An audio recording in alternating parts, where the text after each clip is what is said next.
We weren't 100% sure if we were going to get much rain today. It started to sprinkle, so hopefully it continues throughout the day because the pastures are looking super dry. So we thought one job for today, because it is raining, is we're going to plant these clover seeds because they help fix nitrogen into the soil. Paul's going to mix them with some sand so they spread a bit more evenly. We do have a little bit of clover cover in there already, but we're just going to add a bit more to make it a dominant species, because it is so run down in there and the soil is so poor.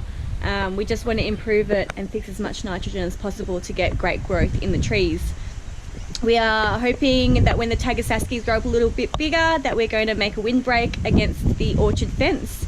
That will provide fodder for the animals, for the sheep, especially during winter when there isn't as much around, especially high nutritious food like Tagasaski. And that will also mine up minerals and fix nitrogen into the soil around the orchard. So we have a heap of chestnut trees around there, a few other nut trees, but we also have our fruiting trees. So it will be a good little break in there. But for the moment, clover will be one of our understory plants along with the comfrey. I also want to plant lavender, echinacea and borage through there to provide food for the bees and also become like the understory of a forest. We don't have any upper story plants. The trees are fairly established, so I'm not sure if we would introduce one or just leave it as is. We'll probably just leave it as is, but we'll still have that understory.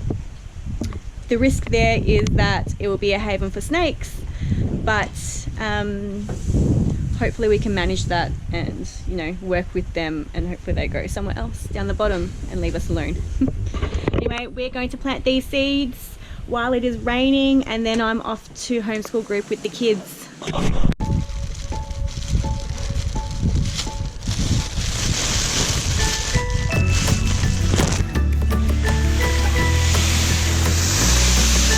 So this is a mix of white and red clover. That's just the colour of the flowers.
I just spied a baby quince.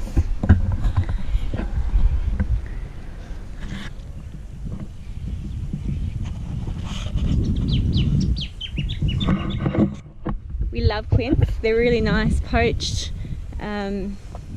It's only something we really discovered this year after we went to visit a different farm that we were looking at buying. And they had an abundance of quinces on their tree, and it was only an Airbnb, it wasn't a lived-in home, so we decided that we might harvest a couple and try it, and they were delicious.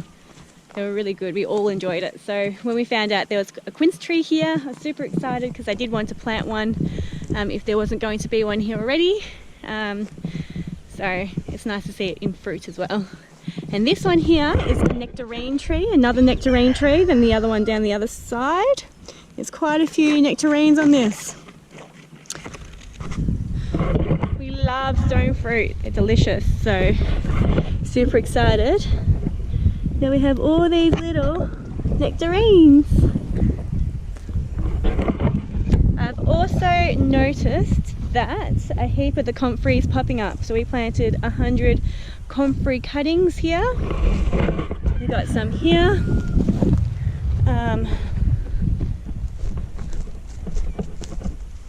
And some here.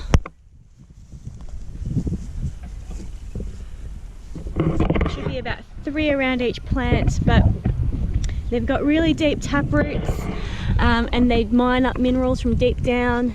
You can use them as a fodder feed, but you can also use them as a green manure. So you can cut these 3 times in the growing season, and they come back up, and then you cut them again, and they mulch down, and they create their own fertilizer and compost and mulch for the garden or the orchard, like we're using them here. So it's really cool. These guys were given to me at our first house as a trade-off for a different plant, and then I took them to the house that we renovated to sell to buy this.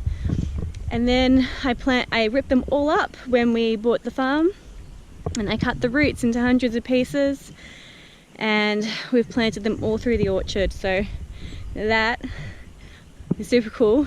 I'm super excited to see them, you know, multiply and sprout here. It's really nice to have cuttings and stuff like that. We've also got like 10 rhubarb plants, and my father-in-law gave me 1 crown back in our first house. I dug that up and moved it to our second house. I divided that at our second house, the one that we sold to buy the farm. And then when we moved here, I dug up about 10 crowns, still leaving the plants in place, but I've got about 10 crowns that I brought with us, and they're going crazy and covering one of our borders. So that's really nice to see too. Also, my mints came from my mum's house to my first house to the second house and now to here. So we've got a few plants here with some heritage behind them. We were supposed to get around about 20 mils of rain today, but instead we got maybe 2 if we were lucky. The ground is so dry, so 20 mils would have been actually really nice. Down here. It's not that it didn't rain, it just didn't rain here. It missed this pocket of Gippsland, which there are other pockets in Gippsland that need it more. I'm not sure if they got it or not, but yeah, we didn't get much rain at all. It should be raining again tomorrow, so hopefully we'll get some of that. I think it was raining 5 to 8 mils tomorrow, so that would be really nice to get 5 to 8 mils. Mainly for the pasture at this point in time. It is lovely and green, but the ground is very dry. But today we're just planting the rest of our citrus trees. We've planted 2 lemons, a lime and 2 mandarins.